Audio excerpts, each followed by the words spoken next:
بسم اللہ الرحمن الرحیم نحمد و صلی علی رسول الکریم اما بعد۔ جہاں مجلس ہو رہی ہو یہاں آ کے بیٹھے اور ذکر میں لگے، بجائے ادھر دیکھنے کے اور روی اللہ رہے۔ اس کے برکات ہوتے ہیں، اس کے ثمرات ہوتے ہیں، نور پھیلتا ہے۔ خاموش بیٹھے نہیں، اللہ کا ذکر کرے، صرف اللہ اللہ ہی کرتا رہے۔ اکابر کے ملفوظات میں بڑی برکت ہوتی ہے، چونکہ وہ صاحب نزت ہوتے ہیں اور ان کے ملفوظ میں ایک نورانیت ہوتی ہے، اسی لیے ان کے ملفوظات غور سے سننا چاہیے، اور ہر ملفوظ میں ایک حکمت ہوتی ہے اور نصیحت ہوتی ہے۔ یہ قابل توجہ ہے، مجھے اسی لیے ہوتی ہے کہ وہاں پر اکابر کے ملفوظات یا کوئی خاص بات اس کی تشریح کر دیتے ہیں۔ چنانچہ مولانا یونس صاحب نور مرقد ہو، جو شیخ الحدیث سے علوم کے، ان سے بھی باتیں عرض کر رہا ہوں۔ فرمایا کہ اور صاحب بالکل غریب ہی اس طرح کا پھوڑا ریڑھ کی ہڈی میں نکال آیا ہے جس کو آپریشن ضروری ہوتا ہے، لیکن اللہ تعالیٰ کی مشیت کی معمولی سے مرہم لگانے سے ان کے زخم بالکل صحیح ہو گیا۔ وہ بیچارے بہت غریب ہیں، نیکوں غریبوں لوگوں کے اللہ تعالیٰ اسی طرح مدد فرماتا ہے، ورنہ وہ بیچارے کہاں پریشان ہوتے ہیں۔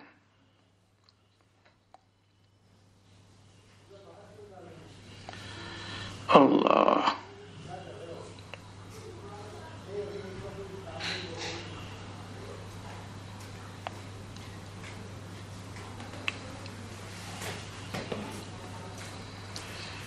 کرامات اولیاء حق کہتے ہیں اس کو، اولیاء اللہ جو کرامات ہوتی ہے حق ہوتے ہیں۔ اور آگے آ جاؤ بھائی، لوگ پیچھے آئیں گے، پھر جگہ ہے آگے، یاد کرو پیچھے کی قادی کرنا چاہیے۔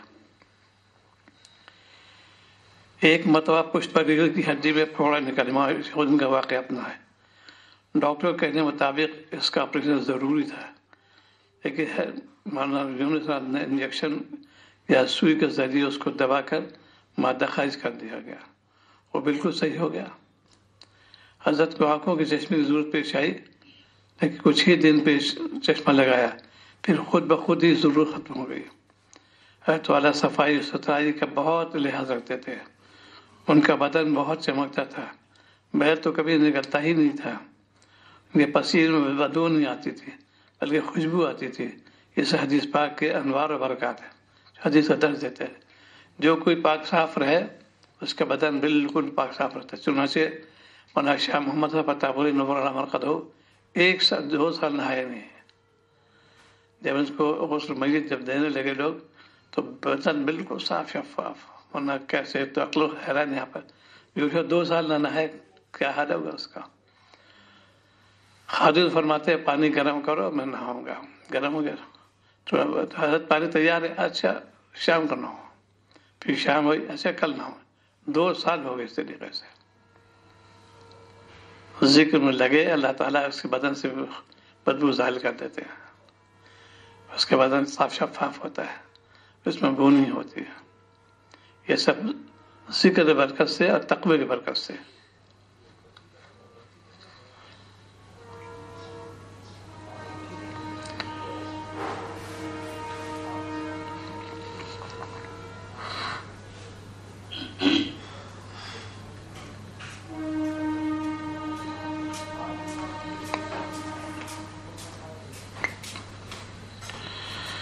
عقل و فہم اللہ تعالیٰ کی بڑی نعمت ہے۔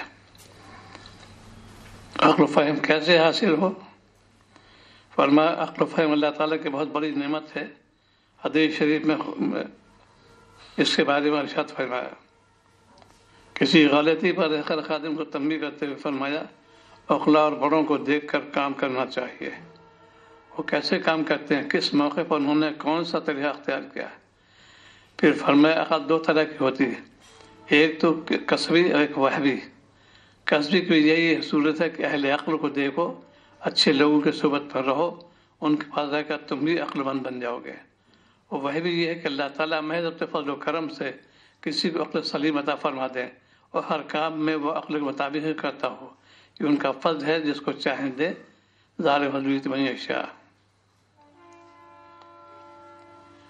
ذکر اور دعا کی برکت۔ حضرت شیخ محمد زکریا صاحب کو بیماری کی وجہ سے ڈاکٹر کے یہاں دکھلانے کے جانا تھا، چنانچہ مولانا یونس صاحب خادم اور ہاتھ والا مولانا کفایت اللہ صاحب پالنپوری ایک رکشے پر سوار ہوئے۔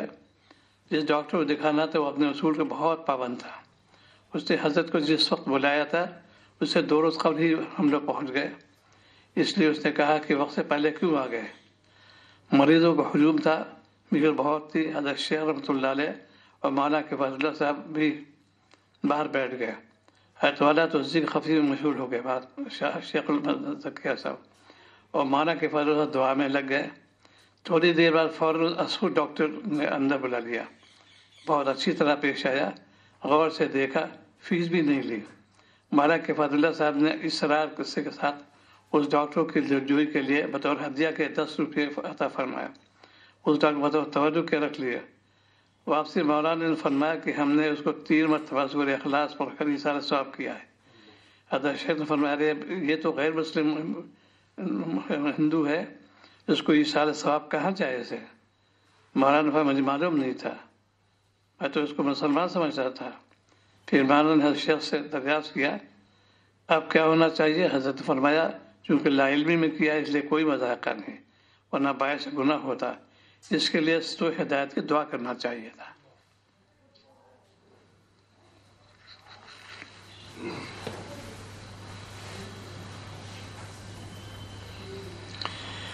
اللہ اکبر کبیرہ۔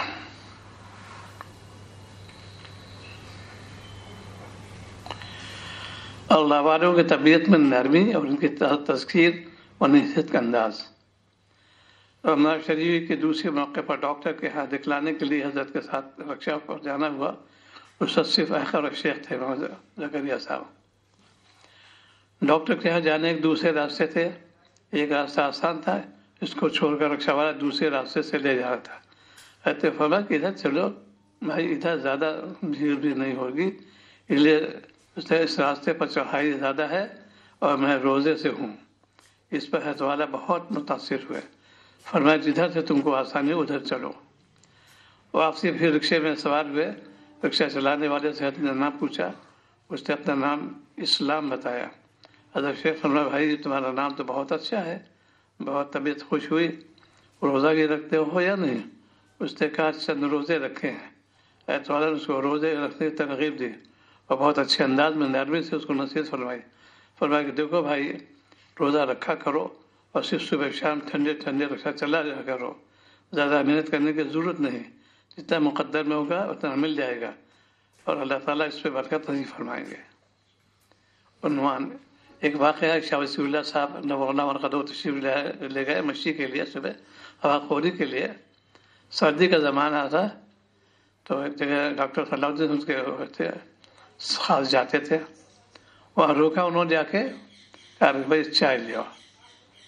تو جب چائے لینے گئے وہ اس کو بنوانے تو کہا ان سے ڈاکٹر مخاطب کہ بھائی ان سے کہو یہ جو پوسٹر لگا رکھے ہیں جس میں فوٹو بنی ہوئی ہے اس کے بغیر بھی دکان چل سکتی ہے، اس کو مناسب نہیں ہے۔ اس لیے بڑے پیارے انداز سے چنانچہ وہ گئے کہ حضرت نے فرمایا، کہا حضرت نے فرمایا، اسی وقت فوراً صاف کر دیا سارے فوٹوؤں کو۔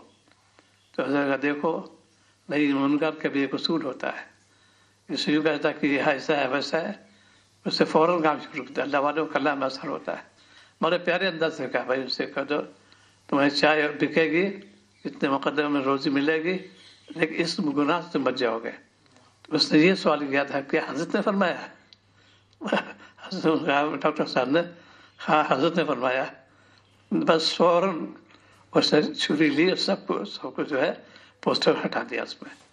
یہ ہوتا ہے سن میں روز ایک واقعہ اور عرض کر دوں، لکھنؤ میں بھی حاضر تھا، حضرت والا بھائی اور آگے آ جاؤ، وہاں نہیں بیٹھتے، راستہ ہے وہ جگہ ہو تو منع ہے اسے، آتا ہے بندی خلاف ہے یہ۔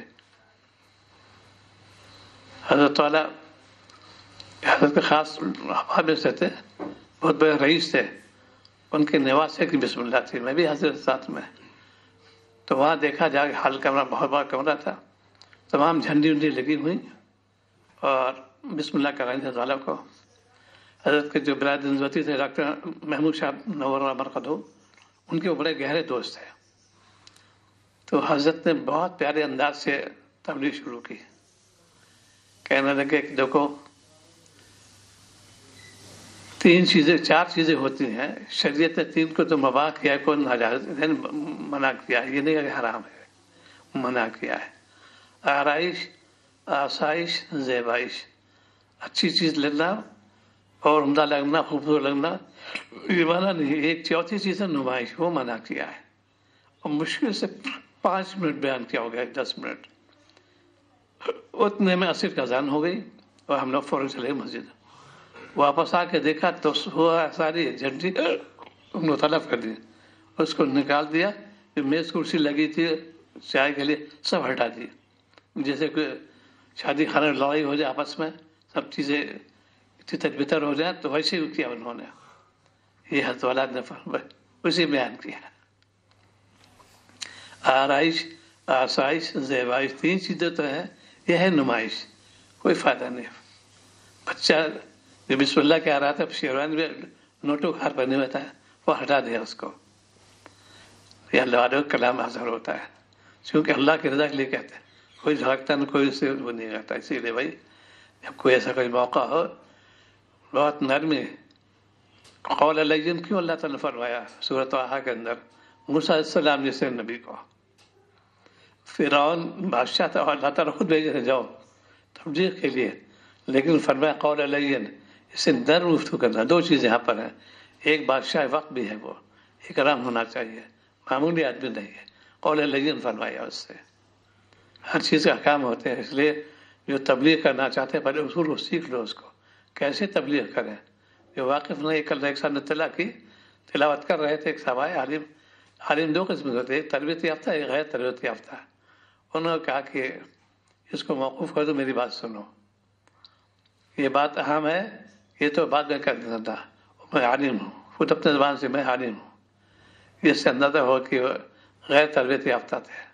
حالانکہ ان کا اس کو مؤخر کر دو اور ہماری بات سنو. ہم نے کہا تو حکم ربی ہے، اس میں خاص طور سے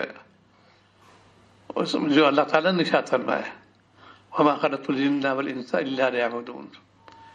یہ تو ہے دست قطعی ہو گئی. کہنے انداز یہ کہتے کہ ایک بات عرض کرنی، تھوڑی دیر موقوف کر دیں، میں بات آپ کو عرض کرتا ہوں. ان کا اس کو موقوف، اس کو بند کر دو، یہ تو پھر کر سکتے ہو. اور میری بات واجب ہے کہ ہے، وہ تبلیغ والی بات تھی، یہ بات ضروری ہے. ہم نے کہا تم نے مجھے بتایا، نگین ایک صاحب ہیں،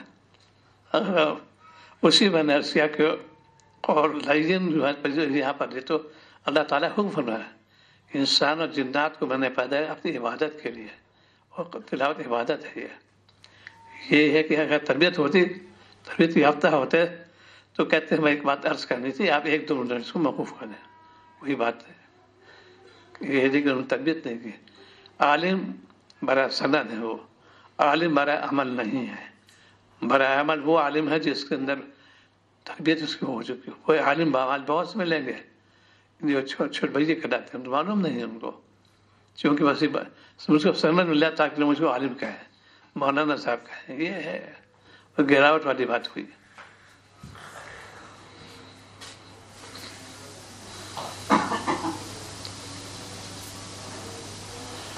اللہ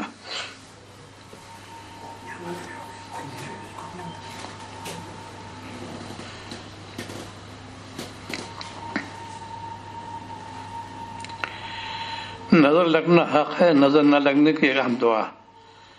نظر لگنا حدیث سے ثابت ہے، حدیث میں آیا ہے کہ العین حق. ایک صاحب نے ہماری گھڑی دیکھ لی، ان کو بہت پسند آئی، ان کی نظر لگ گئی، اسی دن وہ گھڑی خراب ہو گئی. اور فوراً ماشاء اللہ لا قوت الا باللہ پڑھ لیا جائے تو نظر نہیں لگتی. جب بھی کوئی اچھی چیز دیکھے اور پسند آ جائے تو فوراً یہ پڑھ لینا چاہیے. میرے والد صاحب نے بچپن ہی سے مجھے اس کی عادت ڈلوا دی تھی. فرماتے جب بھی کسی کی کوئی چیز دیکھو اور اچھی لگے تو فوراً پڑھ لو ماشاء اللہ قوت الا باللہ. لیکن اب کون سمجھائے لوگوں کو آخر اتنا پڑھ لینے کی میں کیا حرج ہے. نظر لگ جانے کے چند واقعات، یہ مانا نہیں سب واقعات ہیں یہ۔ فرمایا مجھ پر ایک صاحب نے بچپن میں نظر لگا دی تھی، جس کی وجہ سے مجھے کھانا ہضم نہیں ہوتا تھا، اس کا اثر بہت عرصے تک رہا۔ جن صاحب نے مجھے نظر لگائی تھی ان کے لڑکے کا نام الیاس تھا، کسی وجہ سے ان صاحب نے اپنے لڑکے کو گھر سے نکال دیا۔ لڑکے نے ایک جھوپڑی بنا لی جس میں معمولی سی دیوار تھی، لیکن دیکھنے بہت خوشنما اور عمدہ معلوم ہوتی تھی۔ ابا جان صاحب تشریف لے گئے اور فوراً ارے الیاس، یہ تیری اتنی دور بڑی خوبصورت بنائی تھی، یعنی اب تو اس زبان میں توری ہے، اس کو زبان میں کہتے ہیں کہ تمہاری کو توری کہتے ہیں گاؤں والے، تیری دیواریاں بڑی خوبصورت ہے، یہ تمہاری دیوار بڑی خوبصورت ہے۔ اتنا کہنا تھا کہ اسی سے وہ دیوار گر گئی۔ انہیں صاحب کا واقعہ کہ ایک بہت بہترین گھوڑی تھی، آپ صاحب تشریف لے گئے، فرمایا گھوڑی بڑی اچھی ہے، وہ اسی وقت بیمار ہو گئی اور بعد میں مر گئی۔ انہیں صاحب نے بھی نظر لگائی تھی۔ تو صحیح بات ہے، جاڑوں کے زمانے میں لوگ آ کے ارد گرد تاپ رہے تھے، انہیں میں وہ صاحب تشریف لے آئے اور میں بھی بیٹھا چاول کھا رہا تھا۔ اس وقت بچہ تھا لیکن صحت بڑی اچھی تھی۔ اسی وقت صاحب نے نظر لگائی، نانی مرحومہ نے فرمانے لگی، ارے چاچی کا کھلاوا تو کیا دیکھا تم نے، اتنی اچھی صحت ہے، مجھ کو بھی کھلاؤ، یعنی مجھ کو بھی کھلاؤ۔ اسی وقت سے ہماری حالت بدل گئی اور صحت خراب ہو گئی۔ بعض لوگ نظر فطرتاً زیادہ لگتی ہے، دونوں چیزیں ہوتی ہیں۔ نظر کا ہے مطلب الفاظ عین حق نظر لگنا ہے، لیکن ہمارا یہاں پر تقریباً فرماتے تھے دونوں چیزیں، اچھی نظر اور بری نظر۔ جب بری نظر لگ سکتی ہے تو اچھی نظر بھی لگ جائے گی۔ یہ مضمون لیا گیا تھا علماء کے درمیان ندوے کے اندر، سارے علماء کا پہلی بار میں نے سنا ہے، یہ اللہ والوں کلام کے وہاں ہوتا ہے۔ اتنے بڑے جدید علماء بڑے بڑے سب ایک ہی طرح نظر لگتی تو بری پر جاتے ہیں، اچھی پر جاتی ہی نہیں کسی نظر۔ حضرت نے تشریف فرمائی جیسے بری نظر لگتی ہے اچھی نظر لگتی ہے۔ یہ جو اللہ والے دیکھ لے ایک نظر کسی کو، اس کو کائک پلٹ جاتی ہے۔ ایک بزرگ تھے، انہوں نے توجہ دی، دیکھ رہے تھے، کتے پہ نظر پڑ گئی۔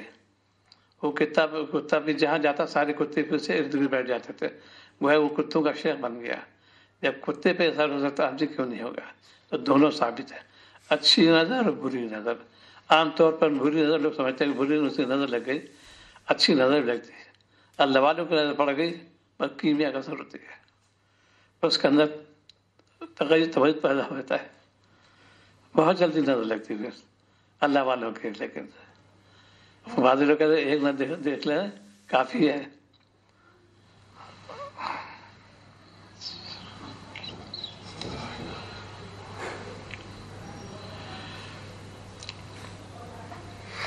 نظر سب کی اور سب کو لگ سکتی ہے۔ فوراً نظر عجیب چیز ہے، اس کا اثر بہت جلد ہوتا ہے۔ نظر جنات و انسان سے سب سے کلیئر لگتی ہے۔ اس میں عالم جاہل سب برابر ہے، یعنی عالم جاہل سب کو نظر لگتی ہے۔ عالم کا جب صحابی کو صحابی نظر لگ گئی تو ہم لوگ کیوں نہیں لگے؟ موطا امام مالک میں روایت موجود ہے، ایک صحابی غسل کر رہے تھے، بڑے خوبصورت تھے، سعد بن حنیف ان کا نام تھا۔ عامر بن ربیعہ نے ان کے جسم کو دیکھ کر کہا، ایسا جیسا تم جیسے نے آج تک دیکھا ہی نہیں تھا۔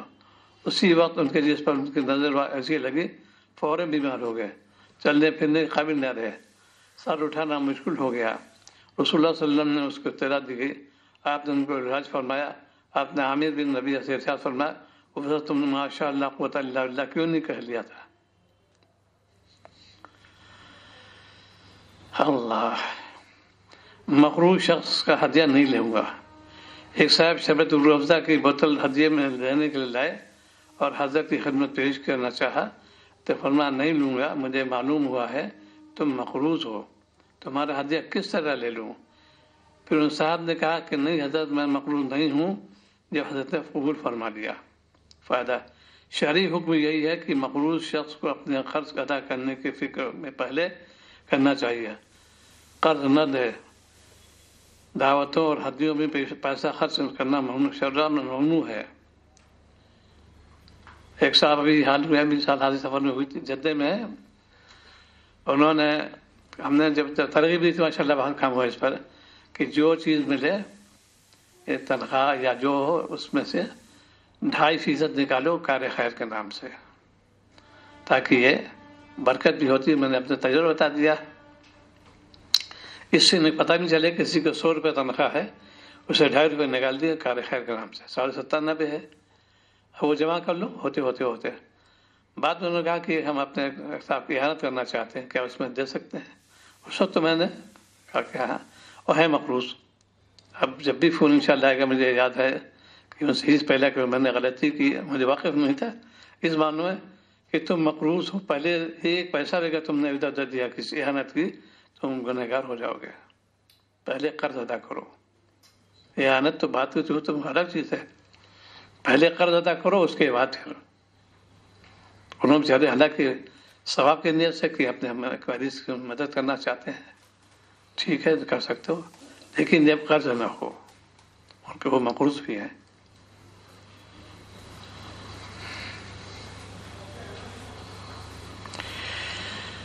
معمولی ہدیہ کی بھی قدر کرنا چاہیے۔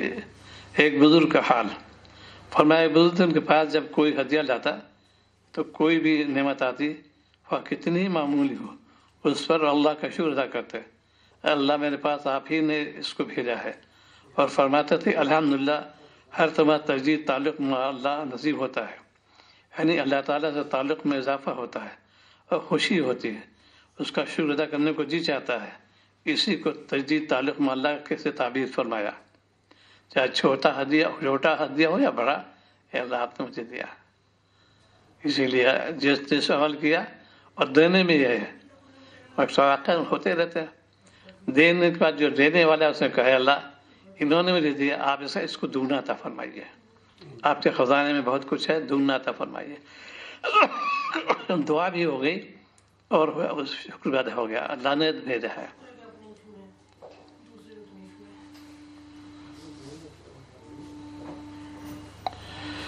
حضرت کے نانی صاحبہ نے فرمایا کہ میری نانی مرحومہ پڑھائی کے معاملے میں بہت سخت تھی، ذرا بھی رعایت نہیں کرتی تھی، بہت کم لوگ ایسے ہوتے ہیں، اور اصلاح و تربیت تو ایسی ہی ہوتی ہے، سخت بھی ہوتی ہے اس کے لیے۔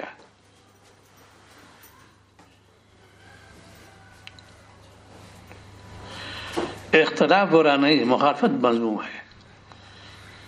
کسی مسئلے میں شاگرد کو استاد سے، چھوٹے کا بڑے سے اختلاف کرنا برا نہیں، ایسا ہوتا رہا ہے، لیکن ہمارے اندر زوال آ گیا مخالفت کرنے، جس طرح مخالفت کرتے ہیں کہ جسے صاف کی عناد ظاہر ہوتا ہے، انہیں اختلاف کا جو سنجیدہ طریقہ ہے اس طریقے سے علم دلائل کی روشنی میں اگر اپنے بڑوں سے بھی اختلاف کیا جائے تو کچھ مذائقہ نہیں ہے، غلطیاں دونوں کی طرف سے ہوتی ہیں، اختلاف کرنے والے اختلاف حدود و قیود اور ادب و تہذیب کا لحاظ نہیں رکھتے، اس طرح اختلاف کرتے ہیں جس سے مخالفت بے ادبی عناد ظاہر ہوتی ہے، اور جن کے رائے سے اختلاف کیا جاتا ہے ان کی غلطی یہ ہے کہ وہ سمجھتے ہیں کہ ہماری توہین ہو گئی، ہماری ناک کٹ گئی۔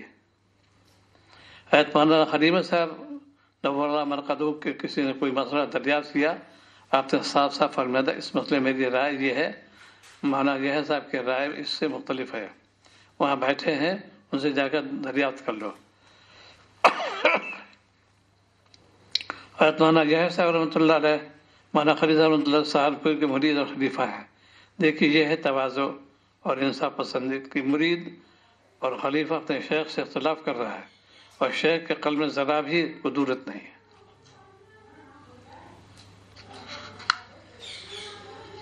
اس سے اللہ تعالیٰ ہمارے کی توفیق عطا فرمائے۔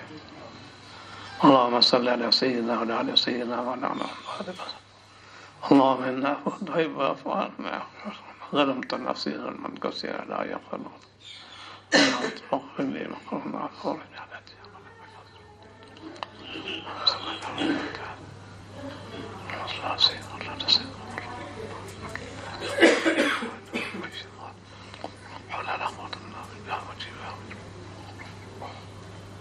صلی اللہ تعالی أسأل الله العظيم رب العرش العظيم أن يشفيك. أسأل الله العظيم رب العرش العظيم أن يشفيك. آمين. أسأل الله العظيم رب العرش العظيم أن يشفيك. أسأل الله العظيم رب العرش العظيم أن يشفيك. آمين. أسأل الله العظيم رب العرش العظيم أن يشفيك. آمين. أسأل الله العظيم رب العرش العظيم أن يشفيك. آمين. أسأل الله العظيم رب العرش العظيم أن يشفيك. آمين. لا بأس طهور إن شاء الله. آمين.